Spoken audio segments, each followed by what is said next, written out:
Now to some harrowing moments on board two planes. An American Airlines flight was forced to return to the airport this morning after a possible bird strike sparked an engine fire. Now, this comes just days after another American Airlines flight caught fire as that plane prepared for takeoff. Here's ABC's Alex Prochet, who spoke with passengers on both of those planes.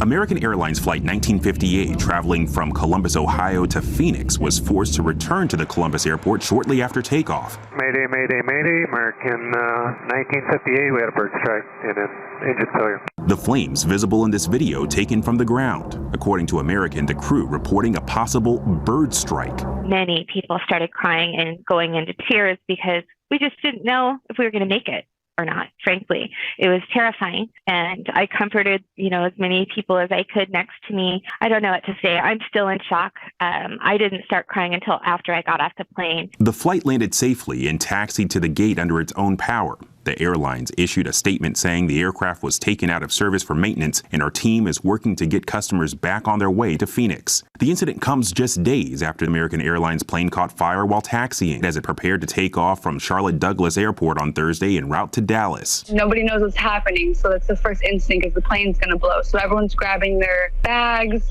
trying to get up and run in the aisle. Claire Dungeon was also on that flight. Everyone was trying to panic, but it was like we couldn't go anywhere either. So I think that was the biggest scares. A spokesperson for American Airlines tells ABC News American Airlines Flight 2288 returned to the gate before takeoff after reporting a mechanical issue. The aircraft was taken out of service for maintenance. There were no injuries reported from either incident. Alex Prochet, ABC News, Columbus, Ohio. All right, now to Disneyland. Look at this massive fire that broke out there. Officials say a giant dragon caught fire during the park's Fantasmic show last night. Fantasmic is a long-running nighttime Disney show that features special effects, state-of-the-art projections, and superb pyrotechnics, including Maleficent. That was a quote from them. Maleficent is a 45-foot fire-breathing dragon. Disney says Anaheim Fire and Rescue responded quickly and were able to put the fire out. All cast members and guests were evacuated due to smoke and wind. Disney officials still trying to figure out what went wrong. Isn't that how Maleficent meets her end in the movie? Yeah. Scientists got a surprise after this 14-foot hammerhead shark washed ashore pregnant with pups on an Alabama beach. Authorities in Orange Beach say after that shark washed up last week, researchers discovered it had been pregnant with 40 shark pups. It's unclear how that shark died.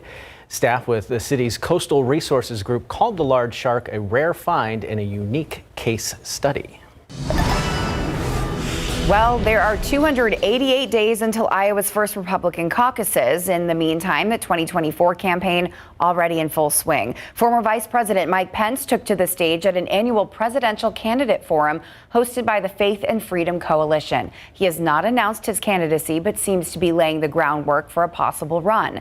Former President Donald Trump, who is facing 34 felony counts of fraud, is a clear frontrunner for the Republican nomination, not attending the event in person, but sending this video message. Other Republican hopefuls who attended include Arkansas's governor and a South Carolina senator. One notable absence, Florida Governor Ron DeSantis, who has not announced but is said to be eyeing a bid. We take our job seriously in Iowa. I would like Trump to be the president again. Once it's all said and done, we get behind whoever the person is. The next presidential election will be November 5th, 2024. As of now, sitting President Joe Biden has not made a formal announcement for his run, but he is expected to. The U.S. military has helped evacuate embassy personnel and their families from the war-torn country of Sudan. But there are still 16,000 Americans stuck with no means of escape right now. ABC's Rhiannon Alley now has more between the military forces and has left hundreds killed and thousands injured.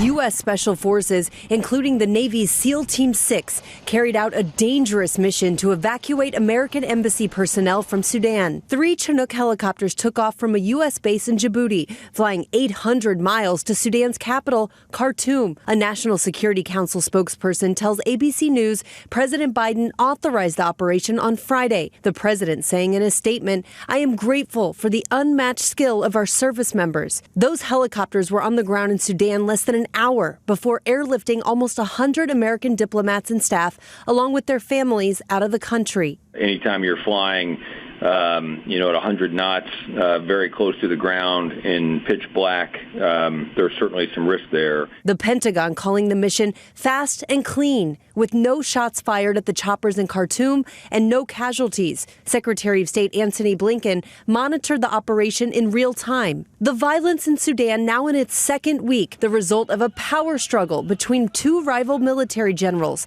In 9 days, more than 420 people have died and nearly 4,000 more injured. Several other countries, including Italy, France, and the UK, are now working to evacuate their embassies. The State Department says there are no large-scale evacuation plans in place for the roughly 16,000 Americans still in Sudan. The Pentagon said that they could maybe think about setting up a safe corridor between Khartoum and Port Sudan, and that presumably using drones would allow the U.S. Navy to take people out by sea. With the airport now closed, that 518-mile road from Khartoum to the Port of Sudan is one of the only ways out. Rhiannon Alley, ABC News, New York. All right, shoppers, that 20% off Bed Bath & Beyond coupon in your drawer or email is only good for a few more days. Bed Bath & Beyond filed for bankruptcy today, and the company says it will stop accepting coupons this Wednesday. Instead, Bed Bath & Beyond expects to offer, quote, deep discounts on its products as part of its going out of business sales. Profits for Bed Bath & Beyond took a big hit after stores closed for months because of the pandemic. The company has been trying to cut costs by closing more than half of its stores since late last year. I love Bed Bath & Beyond. I know, I've got a lot of those coupons. Gotta use them. Did y'all notice the wind today? Yes. It was windy. It was windy out there this morning. After that front moved through, we had wind shifting from the north-northeast. And yes, when you combined that wind with the rain, the cloud cover, and the cooler air moving in, yeah, it was chilly out there for the back half of the weekend. Let's take a look at some of those max peak wind gusts across the region today. 35-mile-per-hour wind gust was the peak here in San Antonio. 47 miles per hour up in New Braunfels. 48-mile-per-hour wind gust clocked in over in Cotulla, 29-mile-per-hour wind gust over there in Carrizo Springs. Much quieter right now. Still is a little breezy at times closer to Bexar County. Still sustained out of the northeast at about 10 to 15, gusting upwards of 20 occasionally. Not going to be as windy as we head into our Monday, but still those cooler than average conditions will stick with us. Still have some more rain chances and then those warming temperatures to talk about. All of those details coming up in just a few. Thanks, Mia. Reaching a savings goal can be yours with just a few simple clicks. The best way to start saving now for your own emergency fund.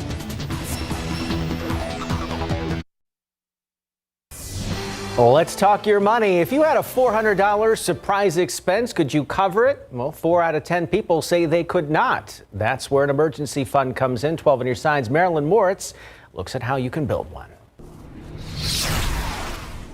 It's not if, but when you'll have a money emergency, like a big home repair, medical bill, or maybe even lose your job. Having a rainy day fund to cover these types of unplanned expenses can protect you from major debt, which could easily turn into a financial crisis. How big of an emergency fund? Financial planner Nestor Vargas says put aside enough to cover 3 to 6 months of essential expenses. Essential expenses are housing, food, transportation, debt repayment. And so what you want to do is you want to sit down, figure out how much that is on a monthly basis, multiply it times 3 or 6 to come up with the actual number you need to save for your emergency fund. If you have inconsistent income, lean towards 6 months. Once you set your goal, don't let that number scare you. Definitely important to start saving as much as you can or as little as you can. If it's $5, $10 a month, you'll be surprised how quickly that adds up. An online savings calculator such as dinkytown.net can show you how to reach that goal. Consumer Reports suggest putting money into a high-yield savings bank or certificate of deposit. Many of those accounts now have interest rates over 4%. It also helps to set automatic deposits or transfers from your checking account to your emergency fund.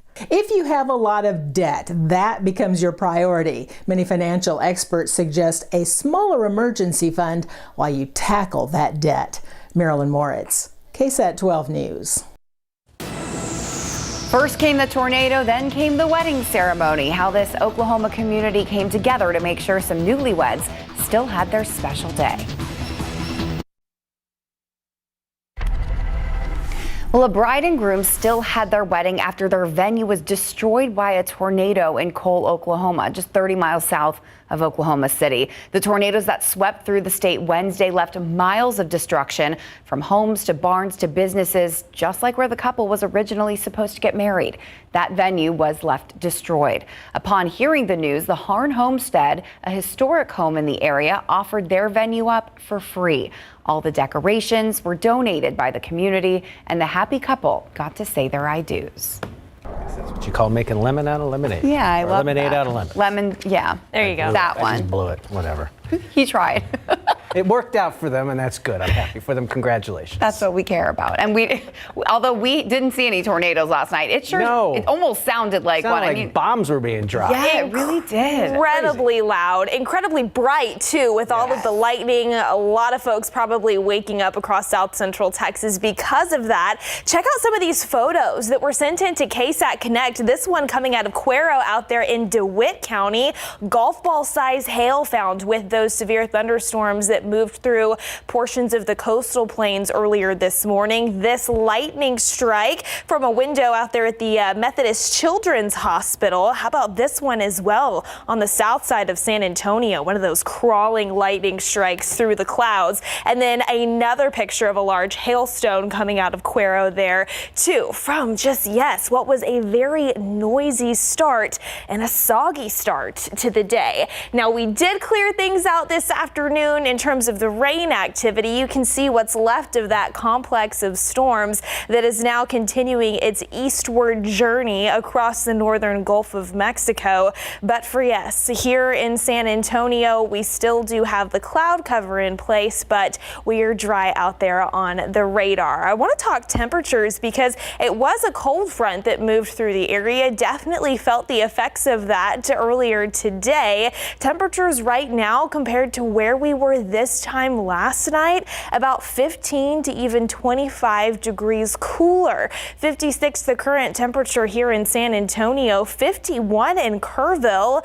As we move farther off to the west, currently in the chilly upper 40s up in Rock Springs over in Edwards County this hour. 64 in Cotulla, 60 in Kennedy. Current temperature is 58 out east in Gonzales. Now, because the cloud cover is in place and we are expecting some areas of drizzle to develop through the overnight hours, temperatures likely not going to fall off a ton by wake up time tomorrow morning compared to where we are right now. I do think low 50s here in San Antonio, so that is chilly. You will want the extra layer. Again, patchy drizzle is expected throughout the morning hours. Then we've got a 20% isolated chance for a few light showers through the lunchtime hour. Temperatures near about 60 for any midday plans. And then as we head into your Monday afternoon, daytime highs in the mid to upper 60s for most. For context, our average high for this time of year now in the low 80s. So it is going to be much cooler than that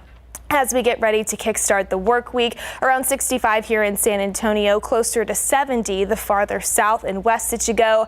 Maybe some low to mid 60s across our far northwestern counties up into the hill country. Now, as we look ahead to the week, a lot going on here in San Antonio. Here is your Fiesta 4-day forecast.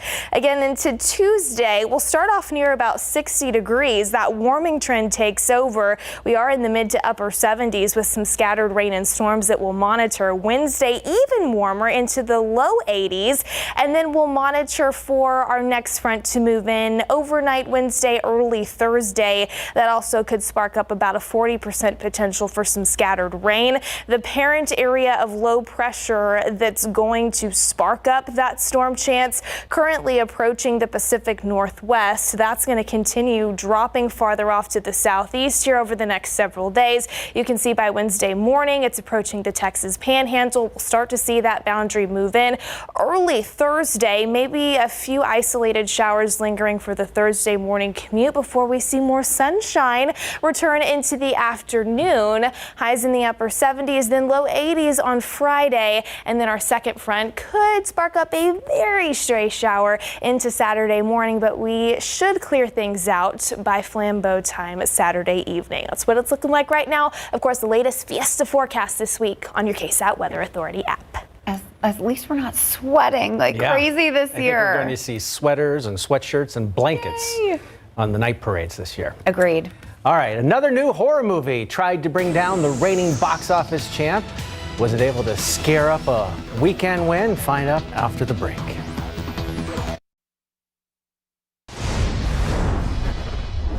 You made me believe, man. Air made $5.5 million to stay in 5th place. John Wick Chapter 4 fell to 4th with $5.8 million for a domestic total of $169 million. Guy Ritchie's The Covenant opened in 3rd place on ticket sales of $6.3 million.